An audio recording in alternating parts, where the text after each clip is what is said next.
నమస్కారం. మీ యాదగిరి రాజయోగి, భువనగిరి పార్లమెంట్ అభ్యర్థి, national president. ప్రియమైన సోదరులారా, భారతదేశ వ్యాప్తంగా ఉన్న నా మిత్రులారా, మీకు హృదయపూర్వక నమస్కారాలు తెలియజేసుకుంటూ మీ యాదగిరి రాజయోగి. ఈరోజు ప్రధానమంత్రి నరేంద్ర మోదీ గారు ప్రమాణ స్వీకారం చేస్తున్న సందర్భంగా ఆయనకు శుభాకాంక్షలు తెలియజేసుకుంటున్నాను.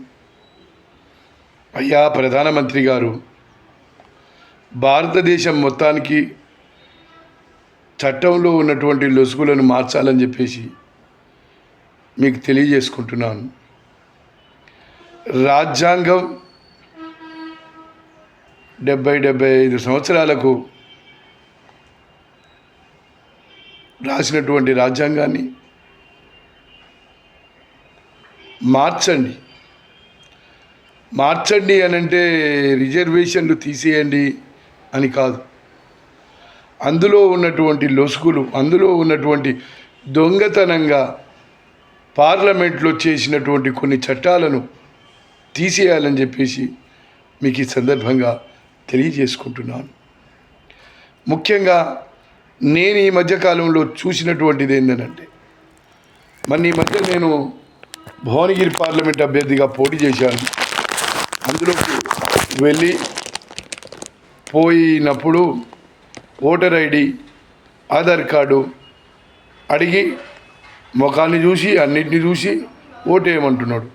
అట్లనే నాకంటే ముందు ఒక 2-3 ముస్లిం యువతులు ఉన్నారు. వాళ్ళు బూర్కాలు వేసుకొని వచ్చి ఓట్లు వేస్తున్నారు. వాళ్ళు అసలు ఎవరికి వేస్తున్నారు ఓట్లు? అసలు ఎట్లా అది చట్టం వాళ్ళకు ఉంటుంది? ఇక్కడ మేము పోతేనేమో మమ్మల్ని అన్ని క్వశ్చన్లు అడుగుతున్నారు. హిందువులు పోతే, క్రిస్టియన్స్ పోతే, ఇతర మతాల వాళ్ళు పోతే వాళ్ళు బూర్కాలు వేసుకొని ఓట్లు వేసిస్తున్నారు. ఎవరికి వేస్తున్నారు? వాళ్ళు ఎవరాళ్ళు? వాళ్ళ గుర్తింపేంది? వాళ్ళు ఎందుకు ఏనిస్తున్నారు? అట్లా చట్టం మరి ఉంటే అందరికీ ఒకే విధంగా ఉండాలి కదా. అయ్యా ప్రధాని గారు, మీకు దండం పెట్టి చెప్తున్నాం, ఈ చట్టాన్ని మీరు మార్చాలని చెప్పేసి నేను మీకు సవినయంగా తెలియజేసుకుంటున్నాను. ఎందుకు అట్లా ఉండాలి అంటున్నా నేను. ఎందుకు ఆ విధంగా ప్రవర్తించాలంటున్నా? ఉంటే చట్టం అందరికీ ఒకటే విధంగా ఉండాలి. లేకపోతే హిందూ మహిళలు కూడా బూర్కాలు వేసుకొని వస్తారు, క్రిస్టియన్ మహిళలు కూడా ఒక రకమైనటువంటి బూర్కాలు వేసుకొని వస్తారు. వాళ్ళు ఎవరికి ఓటేస్తున్నారు?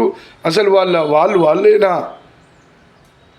మొన్న ఓల్డ్ సిటీలో జరిగినటువంటి దాంట్లో చిన్నపిల్లల ఏళ్లకు ఇంకులు పెట్టేసి అక్కడ నిలబెట్టి ఉంచారు. వాళ్ళకు నిండా చూస్తే 10 సంవత్సరాలు ఉండవు, వాళ్ళు ఓట్లు వేసి వచ్చారు. ఇట్లా కొన్ని లక్షల ఓట్లు గల్లంత అవుతున్నాయి. మీకు ఇంకొక విషయం కూడా చెప్పాలనుకుంటున్నాం. ప్రధానమంత్రి గారు, హైదరాబాద్లో ఉన్నటువంటి ఆయనకు హైదరాబాద్లోనే ఓటు ఉంది, మళ్ళీ అమరావతిలో ఓటు ఉంది. అమరావతి హైదరాబాద్లో ఉన్న ఆయనకు ఢిల్లీలో ఓటు ఉంది, మళ్ళీ ఢిల్లీలో ఓటు ఉన్న ఆయనకు ఛత్తీస్గఢ్లో ఉంది, తమిళనాడులో ఉంది. ఇట్లా ఓట్లు ఉండుకుంటూ పోతే ఏ రాజ్యాంగం ఉండే? ఒకే ఓటుని చేయండి. ఎక్కడున్నా కూడా ఒక్క ఓటు, ఒక్క రేషన్ కార్డే ఇచ్చేటందుకు ప్రాధాన్యత చూపండి. ప్రధాని మోదీ గారు, అప్పులు లేని భారతదేశాన్ని నిర్మిద్దాం మనం. మీరు సై అంటే 2 సంతకాలు పెట్టండి మీరు, అంతే. భారతదేశానికి అప్పులు లేకుండా ఏ ముఖ్యమంత్రి కూడా అప్పులు లేకుండా మనం ముందరికి వెళ్ళిపోదామని చెప్పేసి ఈ సందర్భంగా మీకు తెలియజేసుకుంటున్నాను. అప్పులు లేని భారతదేశాన్ని చేయండి, కానీ అప్పులు చేసి సంక్షేమ పథకాలని మీరు ఇస్తే మాత్రం భారతదేశాన్ని తాకట్టు పెట్టినట్టే అవుతుంది. ఇంకొక 10, 20, 30 సంవత్సరాలకు భారతదేశం మీద మొత్తం ఇతర దేశాల ప్రభావం పడి వీళ్ళందరూ మళ్ళీ బానిసలుగా మార్చేస్తారు అని భయం వేస్తుందండి. ప్రధానమంత్రి గారు, మీరు ఒక యోగి, మీరు ఒక పుణ్యపురుషులు. మీరు ఈ ప్రపంచంలో సరి అయిన టైంలో వచ్చి ప్రపంచంలో ఉన్నటువంటి అందరినీ ఒక గాడిలో పెట్టేటందుకు వచ్చినటువంటి మహనీయులు మీరు ఈ వ్యవస్థలో ఉన్నటువంటి అవకతవకల్ని మీరు సరి చేయాల్సినటువంటి బాధ్యత గౌరవనీయులైనటువంటి ప్రధానమంత్రి గారైనటువంటి మీ మీద ఉందని నేను తెలియజేసుకుంటున్నాను. అయ్యా చట్టాలలో ఉన్నటువంటి లొసుగులను తీసేయాలని మిమ్మల్ని కోరుకుంటున్నాను. ఎవరికో భయపడి ఇలాగే ఉంచితే వాడు ఓనికి ఓటేసిర్రు, ఆమె ఓనికి ఓటేసిండ్రు, అవును కాదు ఎవరికి ఎరక అని చెప్పేసి అని అంటున్నాను నేను. ఏం ఇతర దేశాలు ఉన్నాయి, ఇతర దేశాలలో ఉన్నటువంటి చట్టాలు ఎట్లా ఉన్నాయి, మన దగ్గర ఉన్నటువంటి చట్టాలు ఎట్లున్నాయి? ఒకరికి 1000 కోట్లు ఉంటాయి, 500 కోట్లు ఉంటాయి, వాడు రేషన్ బియ్యం తీసుకొని పోతుండేవాడు. వాడు అమెరికాలో ఉంటుండు, వాడు పింఛన్ కోసం కకృతి పడుతుండు. భారతదేశంలో ఈ ఉచిత పథకాలను తీసేయాలని చెప్పేసి మీకు మోదీ గారికి నేను మీకు సవినయంగా మనవి చేసుకుంటున్నాను. అప్పులు లేని భారతదేశాన్ని నిర్మిద్దామండి. నిర్మిస్తే ఎట్లా ఉంటుందో చూడండి ఒకసారి. భారతదేశం ఉద్యోగాలు ఇవ్వండి, ప్రతి ఇంటికి ఒకటి. ఈ అప్పులకు కట్టే వడ్డీ పైసలన్నీ ఉద్యోగాలు ఇస్తే ప్రతి ఇంట్లో ఒకటి బతారా నాయన.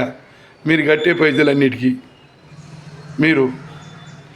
మీరు ప్రధానమంత్రి గారు మీరు దృష్టి పెడితే ఈ భారతదేశ రూపురేఖలు మార్చేయచ్చు అని చెప్పేసి ఈ సందర్భంగా నేను తెలియజేసుకుంటున్నాను. మంచి కార్యక్రమాలు నిర్వహిద్దాం. మీరు ఈ గతంలో కొన్ని అద్భుతమైనటువంటి కార్యక్రమాలు నిర్వహించారు. భారత ప్రజల హృదయాలలో నిలిచిపోయారు. 500 సంవత్సరాలుగా కలగంటున్నటువంటి రామమందిర నిర్మాణాన్ని చేసినటువంటి మహనీయులు, కారణ జన్ములు, పుణ్యపురుషులు మీరు. ప్రధానమంత్రి గారు మీరు తలుచుకుంటే ఏదైనా చేయగలరు. అయ్యా ఈ దేశానికి పట్టిన దరిద్రం అప్పులయ్యా. ఆ అప్పులను తీసేయ్యా. అప్పులను తీసేస్తే ఈ దేశానికి పట్టిన దరిద్రమే పోతుంది.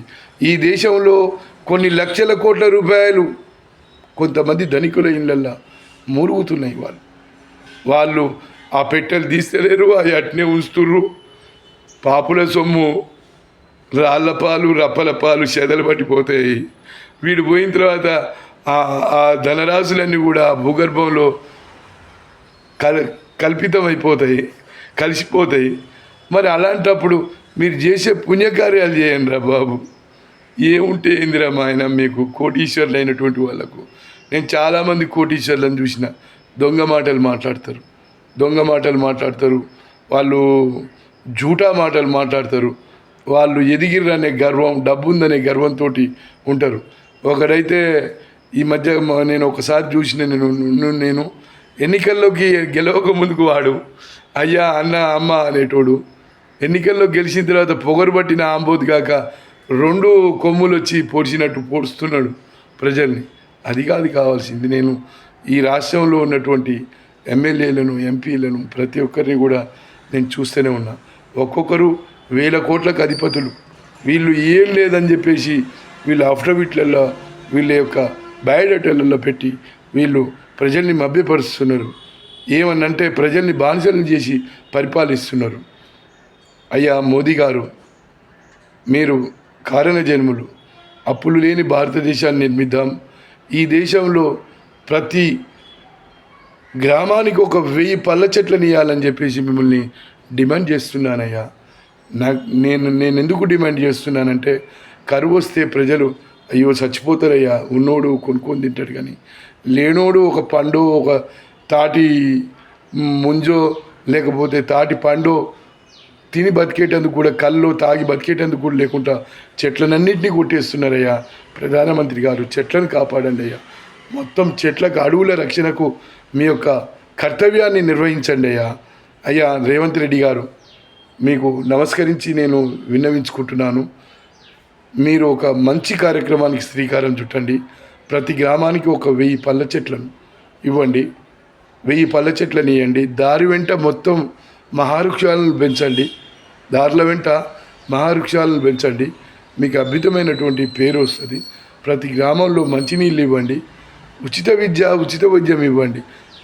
విద్యాశాలలు మంచిగా చూడండి అని చెప్పేసి మీకు ఈ సందర్భంగా తెలియజేసుకుంటూ, గౌరవనీయులైనటువంటి ప్రధానమంత్రి గారికి మరొకసారి శుభాకాంక్షలు తెలియజేసుకుంటూ, మీ యాదగిరి రాజయోగి భువనగిరి పార్లమెంటు అభ్యర్థి, నేషనల్ ప్రెసిడెంట్. నమస్తే.